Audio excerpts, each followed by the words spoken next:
Hey everyone, this is Jesse from the Janjo Zone. In this video, we're going to be talking about 5 normal Yu-Gi-Oh! Monsters that really need effect retrain. So, let's get started. Dual sauce, extra sauce. Hit that subscribe. So if you're new to this channel and you're really into weekly Yu-Gi-Oh! Content, this is the perfect place to be, especially if you like the retro stuff, which I specialize on. Also consider to check out my merch and my Patreon if you want to support the Janjo Zone further, if you want to get your names in these videos, or even request a discussion or a deck profile for the channel. Want to support Janjo, get your name in videos, or request content for the channel? Then check out my Patreon for exclusive perks, content, and stretch goals. Alright, so I picked 5 normal monsters that I feel like are really notable in the game of Yu-Gi-Oh! In many ways, if not just for name value or actual playability or just the anime. And these monsters really need retrains. Retrains is a thing that's been going on in Yu-Gi-Oh! Look at a card like Battle Ox. Battle Ox is just a vanilla 1700 attack monster, but he was used by Kaiba and is a prominent card in the Yu-Gi Kaiba format. He did get a retrain, mostly played in the GOAT format, with Enraged Battle Ox, with new art, same stats, but he has an effect where if your Beast, Beast Warrior, or Winged Beast monster attacks a defense position monster, well, you get that piercing battle damage. That's pretty neat. So we need more cards like these. There have been a chunk of retrains throughout the history of Yu-Gi-Oh!, but there are still classic monsters that really need this benefit.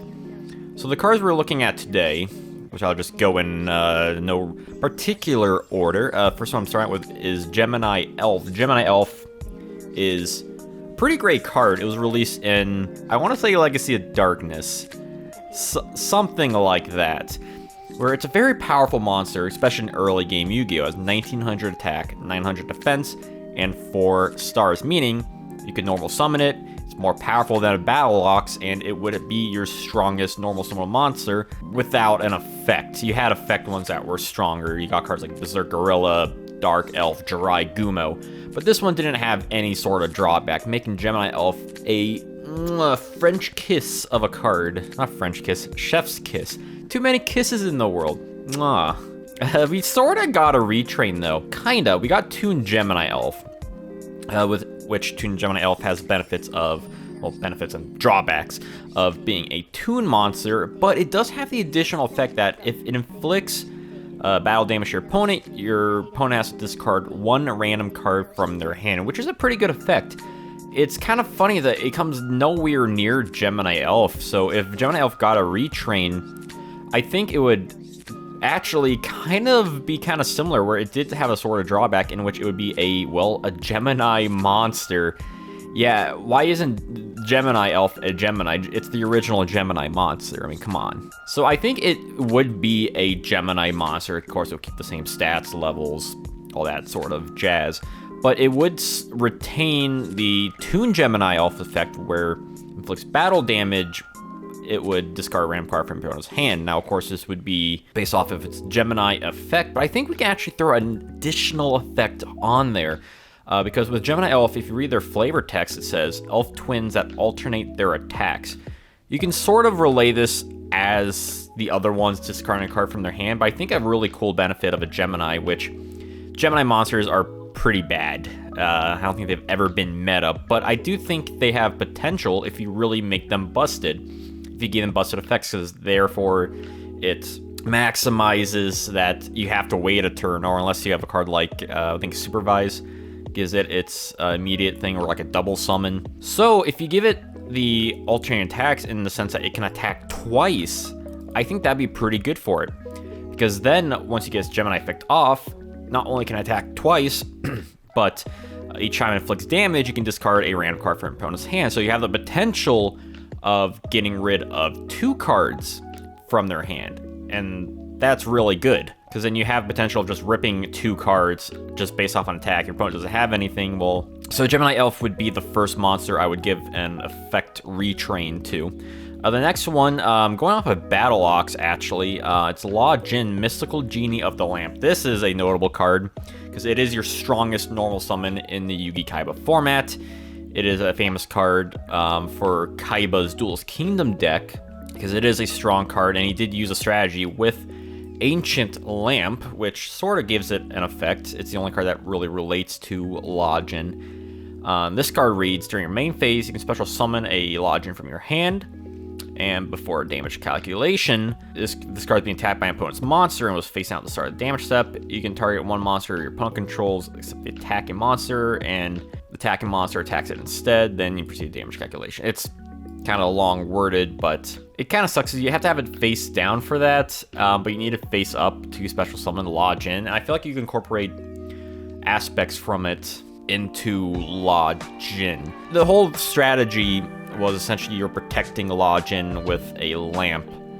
So I think it'd be cool if you sort of incorporated almost like Retrain kind of both of these in a way.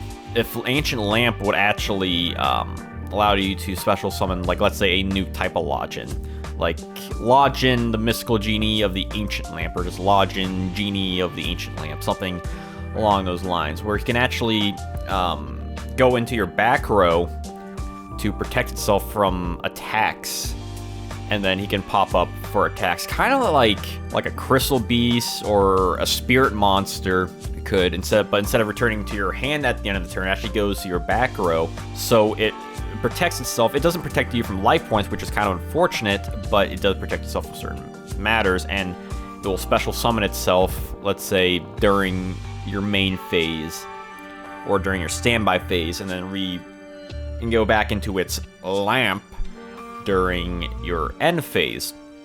So it has benefits for that, because you could also use it for tribute summoning if you so choose. It could have additional effects. I'm not sure what that would be, but I think having like that sort of hiding in the lamp mechanic would be really cool, and you can kind of make an archetype around that, because I feel like monsters that access the back row, aside from pendulums, you don't see them whatsoever. You know, aside from pendulums, aside from equipping monsters, the only thing you got really is Crystal Beast, and while that does make that special, I think Lojin could incorporate some aspects of that, mix it with some spirit, because he's kind of a spirit in his own right, you know? So I think that'd be really cool if you incorporate that sort of protection thing, and you could add additional effects, like maybe you can tribute him while he's in the back row to negate something, you know, something along the lines of that. All right, the next card we are continuing on the Kaiba train with the Sword Stalker. Sword Stalker actually had an effect in the manga and anime. So he's not really a great card. He's 6 stars, 2,000 attack, 1,600 defense. He's basically the same as Curse of Dragon in many ways, but he does have the benefit of, one, you could search him out with reinforcements of the army, depending on the format you're playing, but he did have the effect of basically Sword Hunter. A Sword Hunter had the effect that at the end of the battle phase, if you destroyed a monsters by battle, he can equip those destroyed monsters in the graveyard to him as equipped spell cards, and he gains that attack by 200 per monster. I think that's basically what Sword Stalker's effect was, where he would, if I remember this correctly, I think he actually gained the revenge of destroyed monsters. It wasn't so much that it was monsters he destroyed. Let's say at the end of the battle phase, you can special summon, kind of like a Tragodia, however you pronounce it. You can special summon him at the end of the battle phase, and for every monster that was destroyed, he would gain 200 attack. So if you had 3 monsters destroyed, that's 2, 4, 600 attack he would gain, meaning 2,600 attack. So it's not as crazy as Tragodia, but it does have benefits in its own right. Again, you can search it out. It's already has inherent stats with it, so even if you had 1 monster destroyed, that's still a 2,000 attack, 1,600 defense monster on the field. Maybe you call it Sword Stalker the Revenger, or Revenge Stalker, or something cool. But Sword Stalker is always a really sick card. I love the early art of Yu-Gi-Oh! Monsters from the Duelist Kingdom era. It always looked so cool. You got Sword Stalker, you got these like big bat wings, he's super buff, he kind of looks like Spawn a little bit, and he has a skull on his chest. He's like the Punisher meets Spawn. That's pretty badass. And what other times are ever going to talk about Sword Stalker? So I think you can incorporate, you know, aspects from Sword Hunter, or like a Grand Maju, or a Tragodia with a Sword Stalker. I think that'd be really cool. I think that'd be the way to go with this guy. So, all right, so the next monster I want to talk about is Slot Machine. A lot of Duelist Kingdom monsters, well, that's just because they look so awesome. We sort of got retrains of other cards. You got Barrel Dragon, you got Desperado Dragon. Not so much Zoa, but maybe that'll be something for another day. The Slot Machine was one of Keith's bigger monsters on the field. He had it was pretty decent in terms that, you know, it was one of his higher attack ones, and it used this card called 7 Complete. You know, you could have 3 of the cards, and it aesthetically it goes alongside Slot Machine, where you can increase a machine monster by 700 attack or defense, and you can decide which one it works. So you can boost up his attack or defense either way, and he has pretty good stats: 2,000 attack, 2,300 defense. So 1/7 complete with defense, he's got 3,000 defense. 1/7 complete, he's got 2,700 attack. Both are very good. So I think a retrain of him in some sort of heavy metal slot machine, or maybe call it a rigged slot machine. I think that'd be kind of funny. That goes in line with Keith's cheating status. So you can incorporate both these cards by having Slot Machine gain an effect where he can actually pull a 7 complete straight from, let's say, your deck. Like once per turn, you can equip him with a 7 complete straight from the deck. I think that'd be a pretty good effect. It's not broken at all, really. It does give him benefit, and it's only once per turn. Gives him a decent boost. That's kind of worth giving him out, because he does have 7 stars, so you do need 2 tributes with normal means. So if you can get him out, you're basically guaranteed at least a 2,700 attack monster or a 3,000 defense monster. Plus it deck thins a little bit, because you do pull it straight from your deck, so you don't need to draw into it. And if you draw into it, more the better. Then you can equip him with 2 different 7 completes. And it really puts the pressure, because during your opponent's turn, they have that one turn to kind of deal with it before you buff it even more. Guaranteed. This is guaranteed buffs. And that would work with Slot Machine very well, I think. You could possibly give him another effect, kind of like Barrel Dragon, where it like flips a coin, you know, going off the slot mechanic. Barrel Dragon kind of already has that effect, so it'd be kind of redundant to give Slot Machine that. So I think going with the 7 completed equip style would be a way to go, especially if you combine it with cards like Limiter Removal, because I think Limiter Removal is not original attack.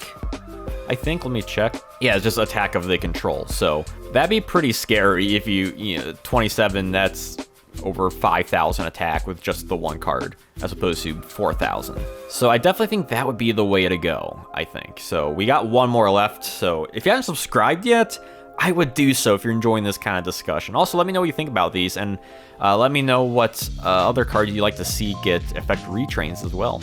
Wait.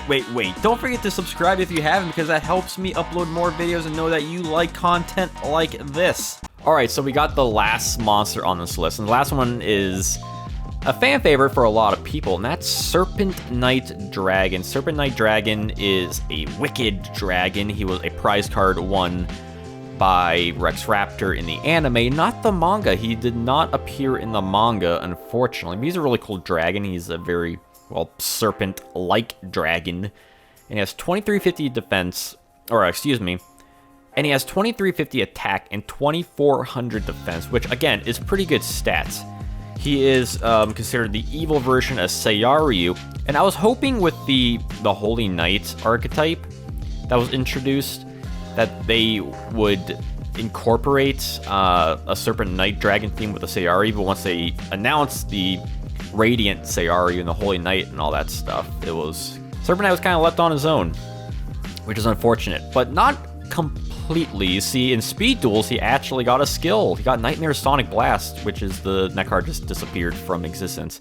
I was going to drag it into the thing, but it just disappeared. It was a skill in Speed Duels for a Serpent Knight Dragon, and the effect reads that you can activate the skill if you control a Serpent Knight Dragon, and once per turn you can reveal top 4 cards of your deck.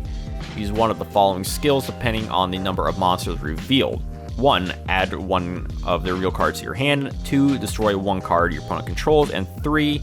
You apply both effects. Then place the rest of the revealed cards on top of your deck in any order. So this is something you could... I could see this as like a quick play spell, but if we're just giving effects to Serpent Knight Dragon, I think this would be really cool to incorporate this effect into Serpent Knight in the retrain. So you got Holy Knight, so maybe Cursed Knight Serpent. or Serpent Curse Knight Dragon. I think that'd be kind of cool. So you can give him the effect where, again, once per turn, you can reveal a couple cards from the top of your deck. Depending on the monsters, you can add one to your hand or destroy a card your opponent controls. You could adjust this a little bit to choose one or the other regardless. Maybe if you reveal 2 monsters, that you can decide either one. Or you could keep it the same as Nightmare Sonic Blast, whichever kind of floats your boat. Or you can even add an additional effect unique to Serpent Knight, or make Serpent Knight even more busted, depending on what it is. If they incorporate more of like an archetypal thing, they could add one specific Serpent Knight card to your hand, or destroy 2 cards your opponent controls, or special summon something from your deck or something or other. I think that'd be really cool. But I definitely think Serpent Knight needs more love. Because if Sayori's getting it, which Sayori has a lot of love, surprisingly. He's been a prize card in a lot of things, or a promotional card. So I think Serpent Knight definitely needs that same amount of love. And I think it's only a matter of time before he will.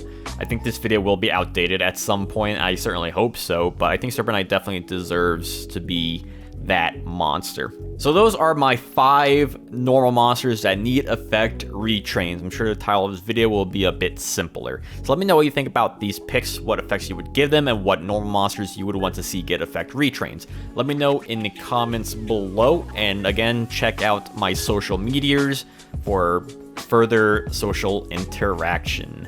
Until I see you all next time, have a wonderful day.